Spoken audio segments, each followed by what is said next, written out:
Hi hello అండి అందరికీ. అందరూ ఎలా ఉన్నారు? బాగున్నారు కదా? ఏంటమ్మో ఈరోజు బూడిద గుమ్మడికాయ తీసుకొచ్చావు అనుకుంటున్నారా? చెప్తానులే కానీ ఇక్కడ చూసారా, స్టైల్గా దీన్ని గిర్రని తిప్పేద్దాం అనుకున్నా. ఇవేమీ అయ్యే పనిలా కనిపించట్లేదే నాకు అన్న డైలాగ్ గుర్తొచ్చింది. ఎందుకంటే నేను అంత గట్టిగా తిప్పిన జస్ట్ అది అటు ఇటు ఊగినట్లే అనిపించింది నాకైతే. సర్లే ఏదేదో అనుకుంటాం, అవన్నీ జరుగుతాయా ఏంటి? ఈ బూడిద గుమ్మడికాయతో నువ్వేం చేస్తున్నావో చెప్పమ్మా తల్లి అనుకుంటున్నారా? ఏం లేదండి, బూడిద గుమ్మడికాయతో జ్యూస్ చేద్దాం అనుకుంటున్నా.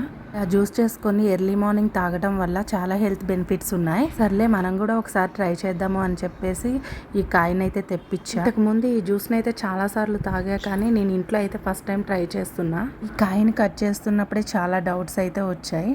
ఫస్ట్ అయితే నీట్గా వాష్ చేసుకొని కట్ చేయటం స్టార్ట్ చేశా. ఇందులో ఒక డౌట్ అయితే, ఈ సీడ్స్ని కూడా జ్యూస్ లాగా చేసుకోవచ్చా లేదా అని.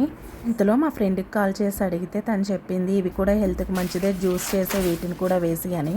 ఇంకా వీటన్నిటిని చిన్న చిన్న పీసెస్గా కట్ చేసి మిక్సర్ జార్లో వేసాను. ఒక గ్లాస్ వాటర్ కూడా వేసుకోవాలి. ఇంకేముంది, మన జ్యూస్ అయితే రెడీ అయిపోయింది. దీన్ని సపరేట్ చేసుకొని గ్లాస్లో వేసుకొని తాగేసా. నాకైతే దీని టేస్ట్ కుకుంబర్ జ్యూస్లా అనిపించింది.